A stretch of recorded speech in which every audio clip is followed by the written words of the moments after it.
Jungle.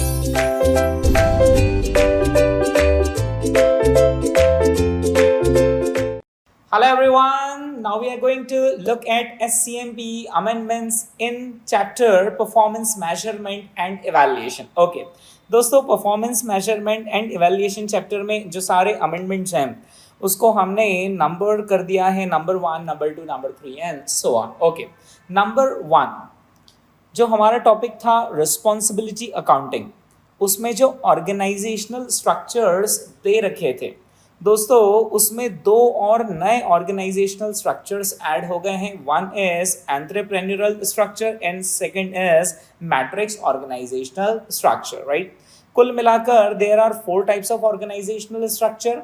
हम एक एक करके इनको गो थ्रू कर लेते हैं. सबसे पहला तरह का ऑर्गेनाइजेशनल स्ट्रक्चर होता है एंटरप्रेन्योरल ऑर्गेनाइजेशनल स्ट्रक्चर. राइट, यहाँ पर इसका मतलब ये होता है कि खुद एक इंडिविजुअल जो कि अपनी स्किल्स के बेसिस पर अपने बिजनेस को चला रहा है. फॉर एग्जाम्पल लेट से एक डॉक्टर इन प्रैक्टिस. राइट, तो एक डॉक्टर का जो क्लिनिक है वो भी एक तरीके से ऑर्गेनाइजेशन है. राइट, तो ऐसे ऑर्गेनाइजेशंस जहां पर जो ओनर होता है उसके पास कुछ स्पेशल स्किल्स होती है जिसकी वजह से वो बिजनेस चलाता है. राइट, तो such organisational structures are called as entrepreneurial organisational structure. Right, for example Alpha Academy. Right, तो इसका भी ऑर्गेनाइजेशनल स्ट्रक्चर कैसा माना जाएगा? Entrepreneurial organisational structure. Right, okay दोस्तों, जब इस पर्टिकुलर ऑर्गेनाइजेशनल स्ट्रक्चर की बात की जाती है तो जो ओनर होता है वो ड्यूअल रोल प्ले करता है. वो एक ओनर का तो रोल प्ले करता ही करता है, जैसे कंपनी में शेयर होल्डर्स वो रोल प्ले करते हैं, साथ ही साथ वो मैनेजर का भी रोल प्ले करता है. Right, okay. फिर दोस्तों इसके बाद होते हैं फंक्शनल ऑर्गेनाइजेशनल स्ट्रक्चर और डिविजनल ऑर्गेनाइजेशनल स्ट्रक्चर. ये हमें पहले से ही पता है.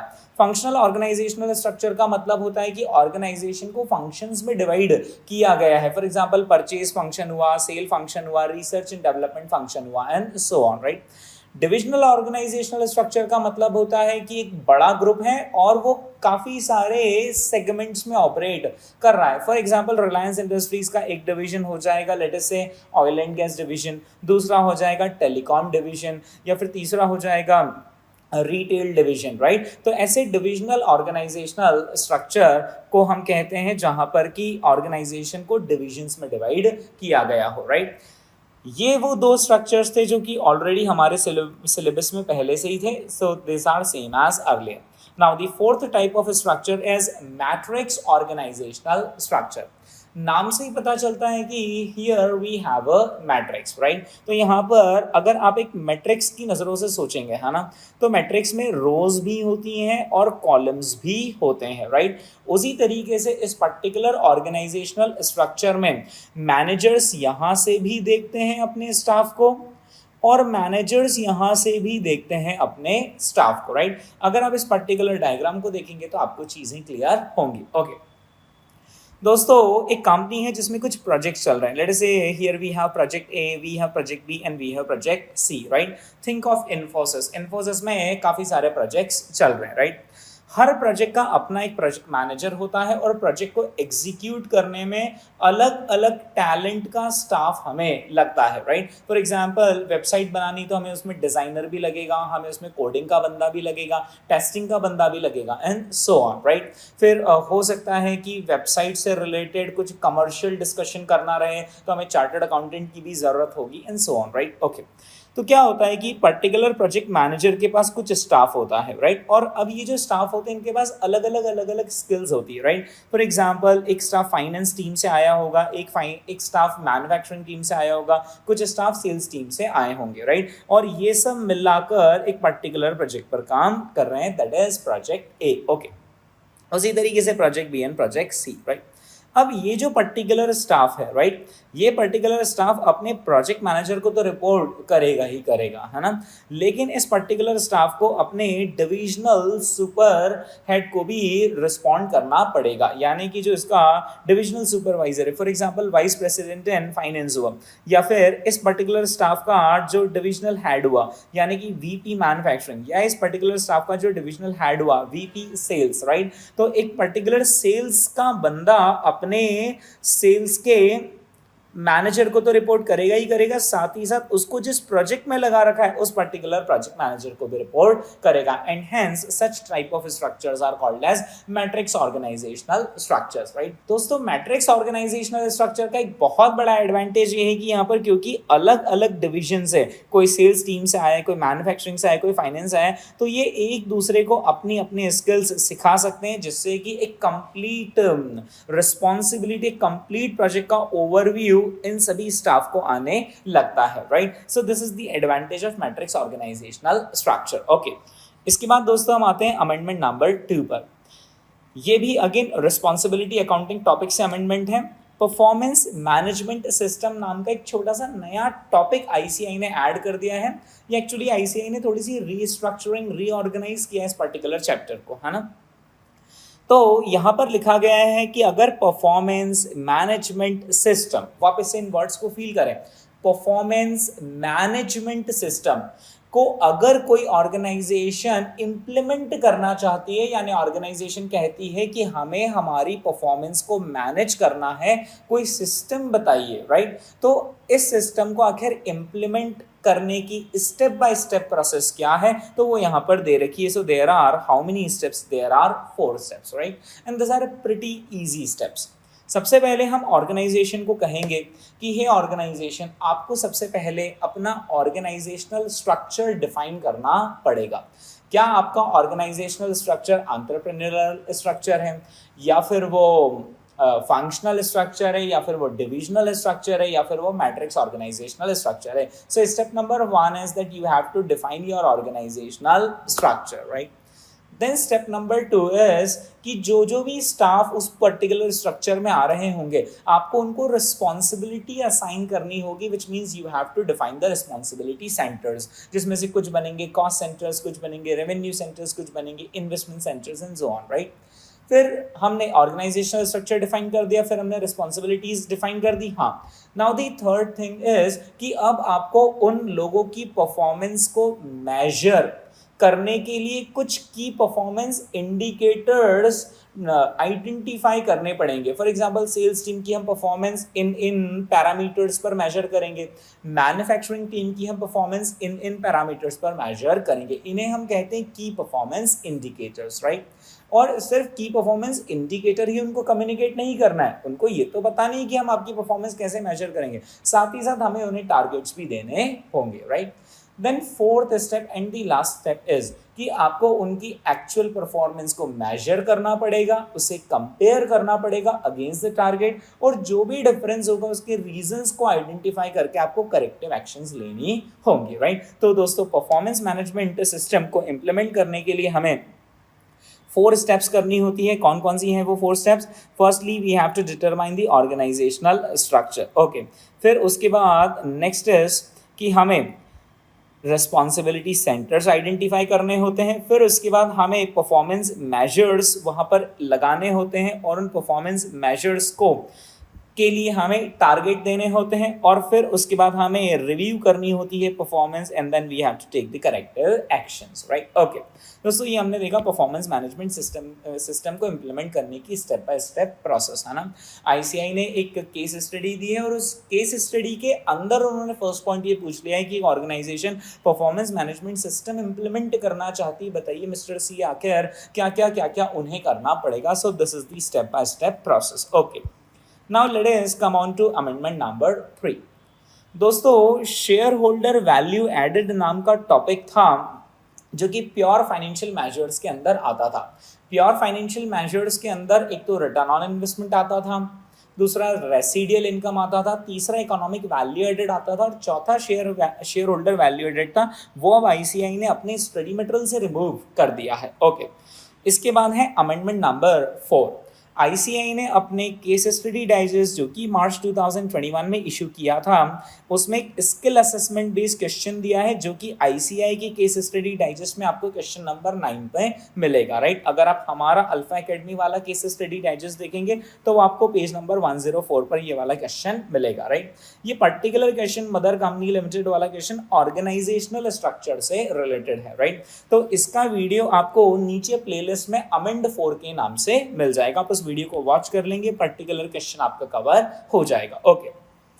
अब इसके बाद हम आते हैं अमेंडमेंट नंबर 5 पर। ओके, मॉक टेस्ट पेपर अक्टूबर 2019 में एक एलएनजी लिमिटेड वाला क्वेश्चन प्रिंट हुआ था। काफी सिंपल सा क्वेश्चन है, राइट। तो इसको हमने अमेंड 5 नाम के वीडियो में, जो कि नीचे प्लेलिस्ट में आपको मिल जाएगा, उसमें कवर किया है। ओके, ये एक कॉम्प्रहेंसिव क्वेश्चन है जिसमें आरओआई की भी बात हुई है, फिर उसके बाद रेसिडियल इनकम की भी बात हुई है, फिर उसके बाद ये रेसिडियल इनकम की भी बात हुई है। तो ये फाइनेंशियल मेजर्स को कवर करता हुआ क्वेश्चन है। ओके,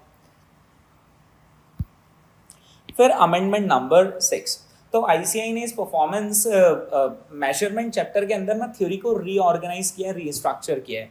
तो उन्होंने एक पर्टिकुलर टॉपिक डाल दिया है, नॉन फाइनेंशियल परफॉर्मेंस मेजर्स।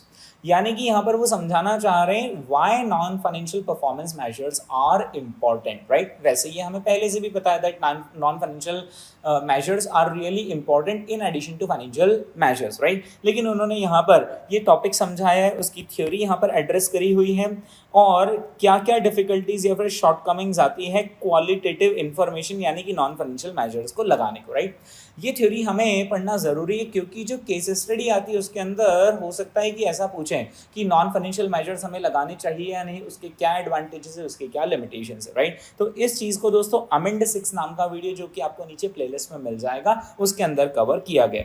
साथ ही साथ एक और केस सिनेरियोज हैं लाइट ऑटोमोबाइल लिमिटेड का, वो भी उस अमेंड 6 वाले वीडियो के अंदर कवर्ड है। ओके, फिर ये एक रीसेंट केस सिनेरियो है जो कि आईसीआई ने अपने लेटेस्ट पब्लिकेशंस में इश्यू किया है। ओके, फिर इसके बाद दोस्तों अमेंड 7 नाम का आपको एक वीडियो मिलेगा, जिसके अंदर केस स्टडी डाइजेस्ट, जो कि मार्च 21 में इश्यू हुआ है, उसका केस स्टडी नंबर 5, जो कि आईसीआई की केस स्टडी डाइजेस्ट में पेज नंबर 18 पर है, स्किल असेसमेंट क्वेश्चन उसको कवर किया है, राइट। ये actually skill assessment based question नहीं, केस स्टडी डाइजेस्ट है, राइट। उसमें नॉन फाइनेंशियल परफॉर्मेंस इंडिकेटर से रिलेटेड एक केस स्टडी है, मार्कस नियो फैशन लिमिटेड। अगर आप अपनी किताब में देखेंगे अल्फा एकेडमी के केस स्टडी डाइजेस्ट में, तो आपको पेज नंबर 123 पर वो मिल जाएगी। उसको अमेंड 7 नाम की वीडियो में कवर किया है, ओके, नीचे प्लेलिस्ट में। फिर इसके बाद अमेंड 8 नाम का आपको एक और वीडियो मिलेगा, जिसमें financial and non financial measures, यानी अब जो नीचे आने वाले सभी क्वेश्चंस है उसके अंदर financial as well as non financial दोनों तरह के मेजर्स लगाने की बात होंगी, राइट। लेकिन जो नॉन फाइनेंशियल मेजर्स लगाए जाएंगे ना, वो कोई टेक्निक नहीं होगी, जैसे ट्रिपल बॉटम लाइन या बैलेंस स्कोर कार्ड, ऐसी कोई टेक्निक नहीं होगी। General non financial measures in questions में लगाए जा रहे हैं, राइट। तो ये आरटीपी मई 2020 में प्रिंट हुआ था क्वेश्चन, ये कवर किया गया है अमेंड 8 नाम की वीडियो में। ओके, फिर उसके बाद अमेंड 8 नाम के वीडियो में ही आरटीपी नवंबर 2020 का एन अपैरल मैन्युफैक्चरिंग वाला क्वेश्चन भी दोस्तों कवर किया गया है। फिर उसके बाद उसी अमेंड 8 नाम के वीडियो में एक क्वेश्चन जो कि केस स्टडी डाइजेस्ट में प्रिंटेड है, case scenario Kristen LLP sales wide range, वो भी अमेंड 8 नाम की वीडियो में कवर्ड है।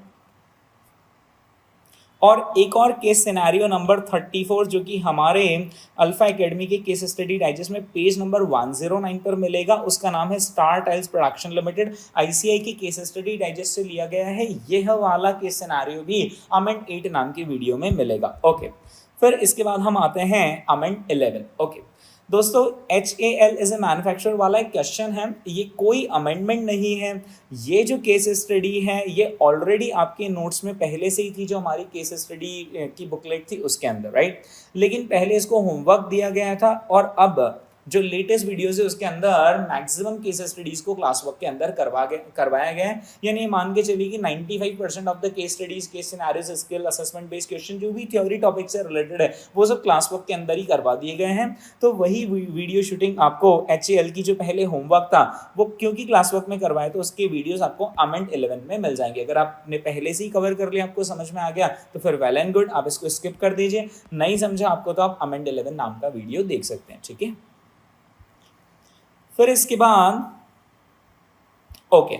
फिर इसके बाद दोस्तों triple bottom line. Triple bottom line का कॉन्सेप्ट तो पहले से ही हमारे सिलेबस में है, लेकिन आईसीआई ने इसके अंदर लिटिल बिट ऑफ चेंज और एडिशन इन टेक्स्ट लैंग्वेज किया हुआ है, right. Although concept remains same, लेकिन उन्होंने थोड़ा सा लैंग्वेज चेंज किया। जब आप कंपेयर करेंगे ICAI का स्टडी मटेरियल जो 2019 का था वर्सेस जो 2021 का है, तो आपको डिफरेंस दिखेगा। जो 2019 वाला स्टडी मटेरियल था उसमें हाफ पेज में ट्रिपल बॉटम लाइन का सारा कॉन्सेप्ट हो गया था, लेकिन जो नए स्टडी मटेरियल है उसके अंदर ज़्यादा लैंग्वेज, ज़्यादा टेक्स्ट उन्होंने लिखा हुआ है, लैंग्वेज को और ज़्यादा रिफाइन करके लिखा हुआ है, राइट। तो वही रिफाइंड लैंग्वेज आपको यहाँ पर देखने को मिलेगी। और ICAI ने कुछ न्यू टर्मिनोलॉजीज है जो कि अपने एडिशन 2021 के स्टडी मटेरियल में डाली है, जो पुराने एडिशन में नहीं थी, जैसे equitable, sustainable, variable, viable and so on, right. तो ये सारी टर्मिनोलॉजीज भी दोस्तों कवर हमने की है, राइट। अब ट्रिपल बॉटम लाइन की कॉन्सेप्ट में सच कोई अमेंडमेंट नहीं, बस लैंग्वेज में थोड़ा सा चेंज है। तो आई वुड रिकमेंड कि आप ये अमेंड 12 नाम का वीडियो देख लीजिए, उसके अंदर ट्रिपल बॉटम लाइन का कॉन्सेप्ट शुरू से समझाया हुआ है, राइट। ओके, फिर इसके बाद दोस्तों एक न्यू केस सिनेरियो है, वो भी आपको अमेंड 12 नाम के वीडियो में मिलेगा। और एक और केस सिनेरियो है जो कि केस स्टडी डाइजेस्ट से आया है, ट्रिपल बॉटम लाइन का क्वेश्चन है, fashion industry next gen clothing, जो हमारे केस स्टडी डाइजेस्ट के आपको पेज नंबर 112 पर मिल जाएगा, वो भी उसी वीडियो के अंदर कवर्ड है। ओके, फिर इसके बाद दोस्तों एक क्वेश्चन है पेपर सॉल्यूशंस लिमिटेड। ये कोई अमेंडमेंट नहीं है, अगेन ये क्वेश्चन पहले भी आपके नोट्स में था, लेकिन पहले ये होमवर्क में दिया गया था, लेकिन इस बार उसको क्लास के अंदर ही करवाया गया है, तो वह वीडियो भी आपको अमेंड 12 के नाम से मिल जाएगा। ओके, फिर इसके बाद दोस्तों ओके अमेंड 15 एक केस स्टडी है, ट्रिपल बॉटम लाइन से रिलेटेड बहुत बड़ी केस स्टडी प्रिंट हुई है केस स्टडी डाइजेस्ट में, विद्युत डैम प्रोजेक्ट के नाम से। वो आपको हमारे नोट्स में पेज नंबर 135 पर मिलेगी। ICAI की केस स्टडी डाइजेस्ट में page number 66 case study number 14 के नाम से मिलेगी केस स्टडी डाइजेस्ट में। तो ये ट्रिपल बॉटम लाइन से रिलेटेड केस स्टडी है, इसको अमेंड 15 नाम की वीडियो के अंदर कवर किया गया है, राइट। तो आप वो अमेंड 15 नाम का वीडियो देख लेंगे। ओके, देन 16th नंबर का जो अमेंडमेंट है वो बैलेंस स्कोर कार्ड से रिलेटेड है। कुछ न्यू क्वेश्चंस जो हैं वो ऐड हुए हैं बैलेंस स्कोर कार्ड में, तो उसको कवर किया गया है। RTP मई 2020 का है दोस्तों ये क्वेश्चन, ये अमेंड 16 नाम की वीडियो में आपको एक क्वेश्चन कवर करने को मिल जाएगा। ओके, फिर इसके बाद okay amendment number 17 again case study digest में परफॉर्मेंस मेजरमेंट में बैलेंस स्कोर कार्ड से रिलेटेड 2 क्वेश्चंस ऐड हुए हैं, स्किल असेसमेंट बेस्ड क्वेश्चंस, जो कि अगर आप ICAI का केस स्टडी डाइजेस्ट देखेंगे तो उनके क्वेश्चन नंबर 7 और 8 होंगे। हमारे केस स्टडी डाइजेस्ट में आपको ये इन पेजेस पर मिल जाएंगे, राइट। तो अमेंड 17 नंबर से एक वीडियो है जो कि आप नीचे प्लेलिस्ट में देख लें, आपको उसमें ये दोनों क्वेश्चंस कवर किए हुए मिल जाएंगे। ओके, फिर आते हैं हम अमेंडमेंट नंबर 18 पर। Again this is related to balance scorecard, लेकिन इसके अंदर मैन्युफैक्चरिंग साइकिल एफिशिएंसी और कुछ फाइनेंशियल मेजर्स का भी रोल है। 20 मार्क का एक क्वेश्चन पूछा था ICAI ने नवंबर 2019 में, तो उसको भी कवर किया गया है दोस्तों। ये आपको अमेंड 18 नाम की वीडियो के अंदर मिल जाएगा, है ना। ओके, इस वीडियो के अंदर खास जो आपको देखना है वो मैन्युफैक्चरिंग साइकिल एफिशिएंसी की कैलकुलेशन को देखना है। ICAI ने थोड़ा सा पैटर्न चेंज किया है इसको कैलकुलेट करने का, वैसे वो मैंने ऑलरेडी सिखाया हुआ है अनदर वीडियोस में, लेकिन आप चाहे तो इस वीडियो में इसका एप्लीकेशन पार्ट देख सकते हैं।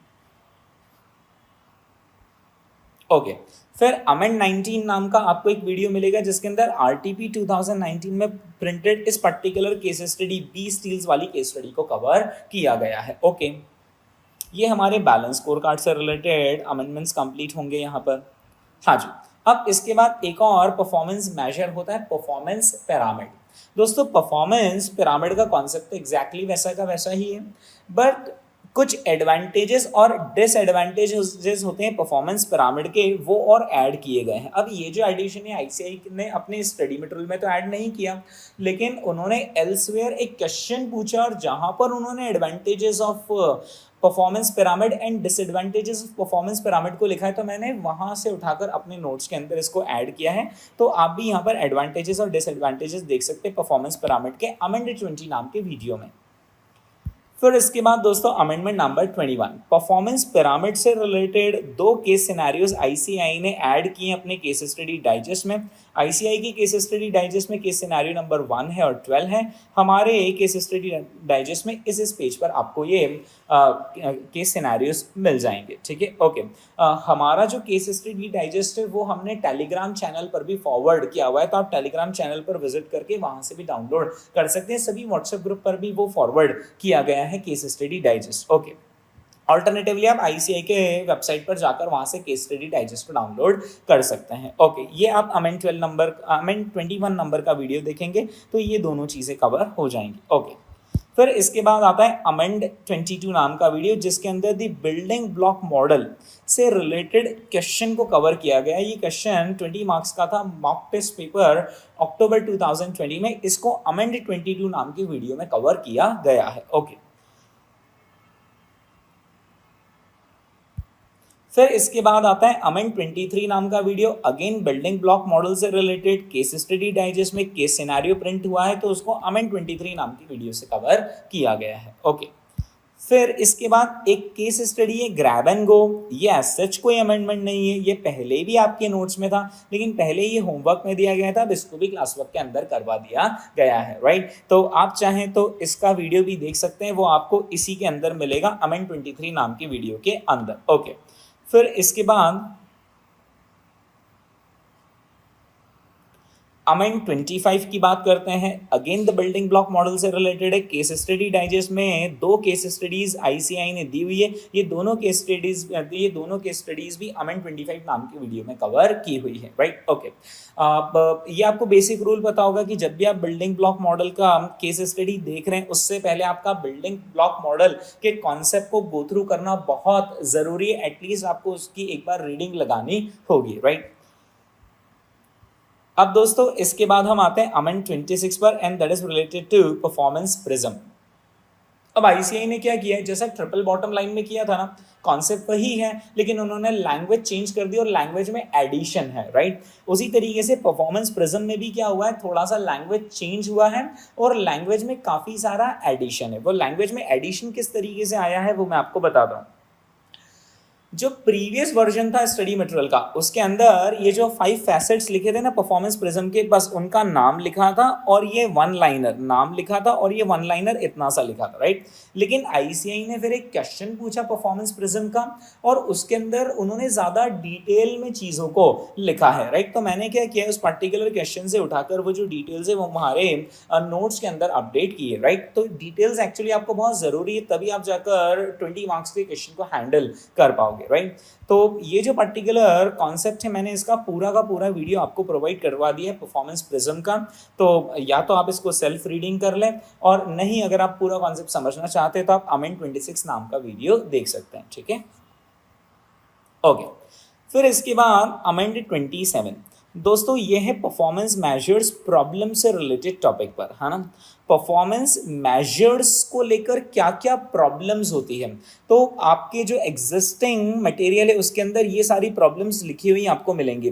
जैसे टनल विजन यानी सिर्फ एक पर्टिकुलर गोल पर फोकस करना और उसके जो दूसरे गोल्स हैं जो कि आसपास हैं उनको इग्नोर करना। या फिर सब ऑप्टिमाइजेशन का मतलब होता है कि अपने पर्सनल गोल्स को प्रायोरिटी देना और ऑर्गेनाइजेशनल गोल्स को सब ऑप्टिमाइज लेवल पर रखना, राइट। तो ये सारी प्रॉब्लम्स तो होती ही होती परफॉर्मेंस मेजर्स के साथ। आईसीआई ने अपने स्टडी मटेरियल में 2 और प्रॉब्लम्स ऐड कर दी है, right. One is irrelevance and another is gaming. Irrelevance का मतलब होता है कि हम किसी की परफॉर्मेंस मेजर कर रहे हैं, लेकिन वो परफॉर्मेंस मेजरमेंट उसकी परफॉर्मेंस मेजर करने के लिए रेलेवेंट नहीं है। मतलब उससे, उस परफॉर्मेंस मेजर से इस पर्टिकुलर व्यक्ति की परफॉर्मेंस करेक्ट ढंग से मेजर नहीं होगी। फॉर एग्जाम्पल, लेट्स से कि एक होटल है और होटल में एक शेफ़ है और हम शेफ़ की परफॉर्मेंस मेजर कर रहे हैं बेस्ड ऑन सेल्स रेवेन्यू, कि शेफ़ जितनी अच्छी डिश बनाएगा उतना ज़्यादा खाना लोगों को पसंद आएगा, उतना ज़्यादा वो वापस आएंगे, लोगों को लाएंगे और रेवेन्यू हमारा बढ़ेगा।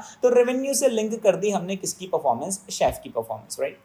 अब यहाँ पर ज़रूरी नहीं है कि शेफ़ की परफॉर्मेंस रेवेन्यू से करेक्टली मेजर की जा सके, क्योंकि फॉर एग्जांपल हो सकता है कि हमारा खाने की फूड की क्वालिटी तो काफ़ी अच्छा हो, प्रिपरेशन काफ़ी अच्छा, लेकिन फूड सर्विस में हम लेट्स से काफ़ी स्लो हो, राइट। फूड सर्विस में लोगों को उतना हॉस्पिटेबल फील नहीं आता, तो देखा जाए तो अब जो मेजर हो गया वो कैसा हो गया, इररेलेवेंट हो गया, right. So irrelevance can be said to be in existence when business managers trying to attain the desired indicators but relying upon the irrelevant measures to said indicators, right? यानी कि हम शेफ की performance किससे link कर रहे हैं, revenue से link कर रहे हैं, तो we are relying on the wrong indicator. Okay, दूसरा हो जाता है गेमिंग। गेमिंग का यहाँ पर मतलब होता है कि परफॉर्मेंस मेजरमेंट्स के साथ हमने गेम कर लिया, यानी परफॉर्मेंस मेजरमेंट को हमने डिस्टॉर्ट कर दिया, right? For example let us से कि हमने एक होटल है और होटल के अंदर हमने जो रिसेप्शन एरिया है, रिसेप्शन पर लेट अस से हमारे 3 एम्प्लॉयज़ हैं और हमने उनकी परफॉर्मेंस मेजर करने के लिए कस्टमर फीडबैक को बेस बनाया कि कस्टमर का फीडबैक जैसा आएगा वैसी हम आपकी परफॉर्मेंस मानेंगे, राइट? ओके, अब यहाँ पर ये लोग क्या हो सकता है, अगर इनको लगता है कि कोई पर्टिकुलर कस्टमर है जो कि हमसे नाराज़ है, खफा है, तो फिर वो उसको फीडबैक फॉर्म ही नहीं देते हैं,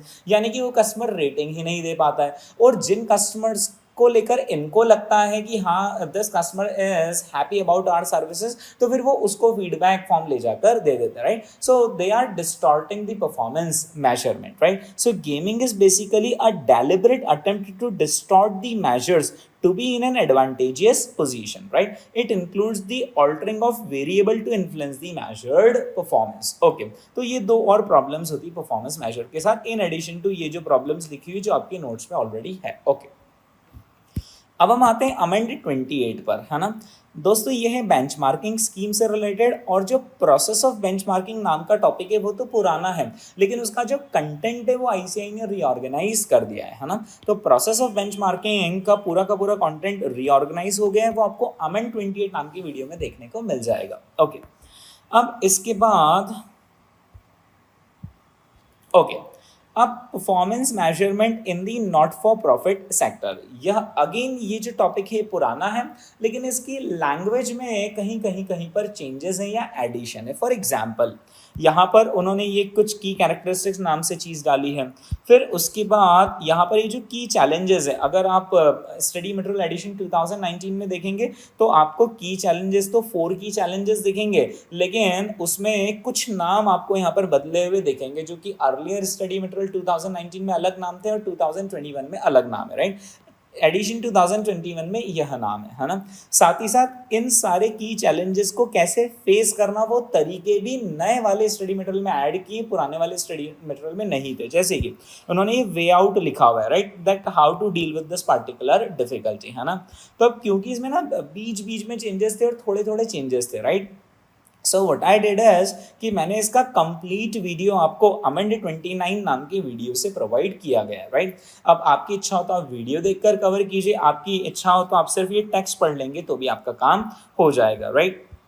ओके, तो ये था नॉट फॉर प्रॉफिट सेक्टर से रिलेटेड। वैसे ही दोस्तों वैल्यू फॉर मनी का अगर आप टेक्स्ट देखेंगे, राइट, तो वहाँ पर अभी आपको कम टेक्स्ट मिलेगा आपके earlier version of study material में, लेकिन जो latest version of study material में है उसमें उन्होंने थोड़ा ज़्यादा डिटेल लिखा हुआ है, राइट? ये जो चीज़ें मैं अभी अंडरलाइन कर रहा हूँ वो चीज़ें आपके earlier version of study material में नहीं थी। तो आई वुड रिकमेंड कि आप ये जो लेटेस्ट वर्जन की जो थ्योरी ये आप ध्यान रखना, राइट, ताकि आपको एग्जाम में लिखने को ज़्यादा अच्छा मैटर मिले। ओके, तो ये पूरा का पूरा जो है वैल्यू फॉर मनी फ्रेमवर्क ये भी वीडियो के अंदर कवर किया गया है, अमेंडेड 29 नाम के वीडियो के अंदर इस पर्टिकुलर चीज़ को कवर किया गया है। ओके, फिर इसके बाद दोस्तों मॉक टेस्ट पेपर अक्टूबर 2020 में क्वेश्चन प्रिंट हुआ था, उसको अमेंड 30 नाम के वीडियो के अंदर कवर किया गया है। बहुत ही सिंपल सा क्वेश्चन है, आप चाहें तो उसको सेल्फ भी कर सकते हैं। फिर इसके बाद 20 मार्क का क्वेश्चन नवंबर 2019 एग्जाम में पूछा था क्योर हॉस्पिटल से रिलेटेड, जो कि नॉट फॉर प्रॉफिट सेक्टर से रिलेटेड था। उस केस स्टडी को हमने अमेंड 31 नाम की वीडियो के अंदर कवर किया है। ओके,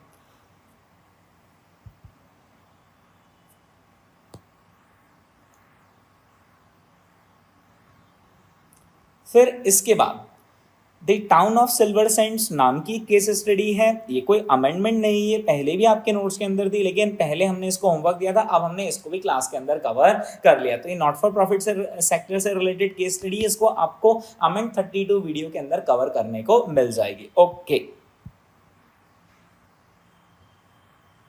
ओके तो दोस्तों यही थे सारे के सारे amendments performance measurement and evaluation chapter से रिलेटेड। अब नीचे प्लेलिस्ट दी, वहां पर सीक्वेंस में सारे अमेंडमेंट्स चले हुए। आई वुड रिक्वेस्ट यू कि आप सारे के सारे अमेंडमेंट्स को गो थ्रू कर ले। Okay, thank you.